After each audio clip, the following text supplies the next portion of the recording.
கிறிஸ்துவுக்குள் அருமையான தேவ பிள்ளைகளே, இந்த காலவெளியிலே நம் அநேக காரியங்களை தேடி அநேக விதத்தில் வேதனையும் பாடுகளையும் அடைந்திருக்கிறோம்.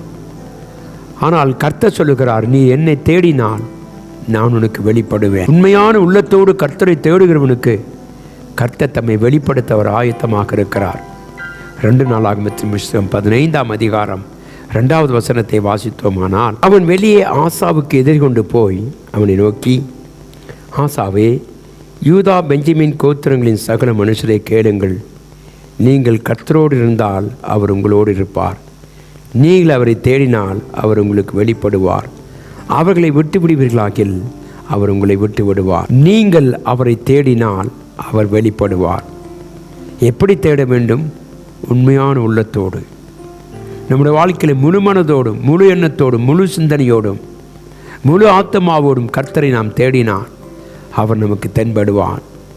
எனக்கு அன்பான தெய்வ பிள்ளை, இன்றைக்கு நம்முடைய தேடுதல் எப்படி இருக்கிறது?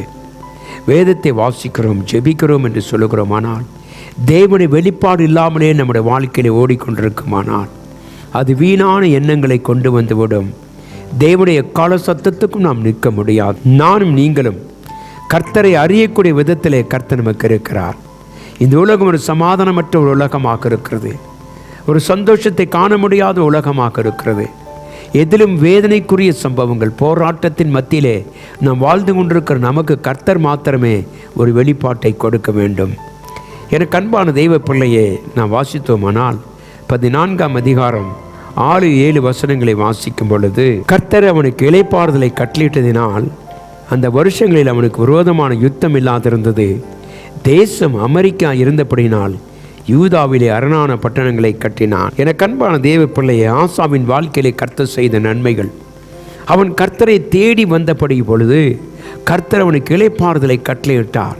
7வது வசனம், அவன் யூதாவை நோக்கி, தேசம் நமக்கு முன்னாக அமர்ந்திருக்கையில் நாம் இந்த பட்டணங்களை கட்டி அவைகளுக்கு அலகுங்கள், கோபுரங்கள், வாசல்கள் உண்டு பண்ணி தாழ்பால்கள் போட்டு பலப்படுத்துவோமாக.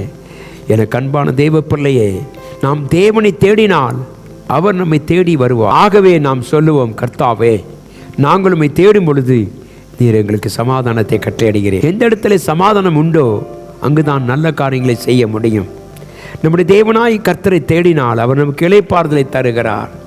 அவர் நம்முடைய ஜீவியத்தில் ஒரு மாற்றங்களை தர வல்லவராக இருக்கிறார்.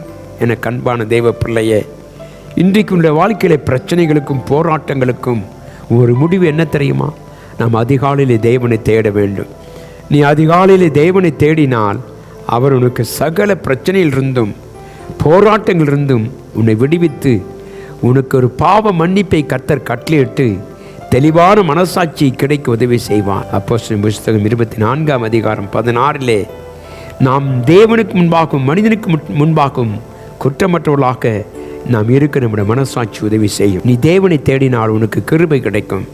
இந்த கிருபையினால் தான் நாம் தேவனுடைய உதவியை பெற்றுக்கொள்ள முடியும்.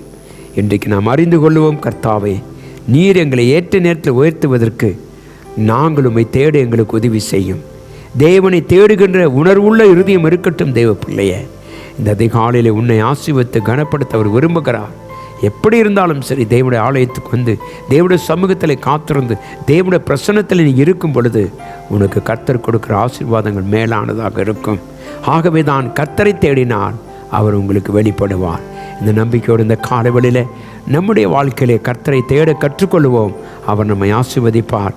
ஏற்ற காலத்திலே உங்களுக்கு எல்லாவற்றையும் நன்மையாய் செய்து முடிக்க அவர் கிருபை செய்வாராக. கண்களை மூடி ஜெபிப்போம். கிருபையும் இரக்கமும் மாறாத அன்பும் உள்ள நல்ல தெய்வமே, இந்த காலை வேளையிலே நீர் எங்களை ஆசீர்வதித்து நீர் எங்களை கனப்படுத்துவேன் என்று வாக்குத்தத்தம் செய்தவர் மாத்திரமல்ல, உம்மை தேடினால் நீர் எங்களுக்கு ஆண்டவருடைய வெளிப்பாடுகளை தருகிறதுக்காய் ஸ்தோத்திரம்.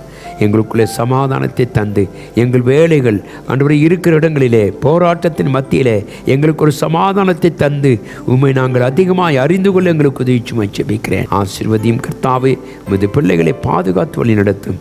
தேவ கிருபை, தேவ சமாதானமும் உம்முடைய பிள்ளைகளோடு இன்றும் இன்றும் சதா காலம் இருக்கும்படியாய் இயேசுவின் நாமத்தில் ஜெபிக்கிறேன் அன்பின் நல்ல பிதாவே, ஆமென். கர்த்தர் தாமே நம் அனைவரோடும் இருப்பாராக. ஆமென்.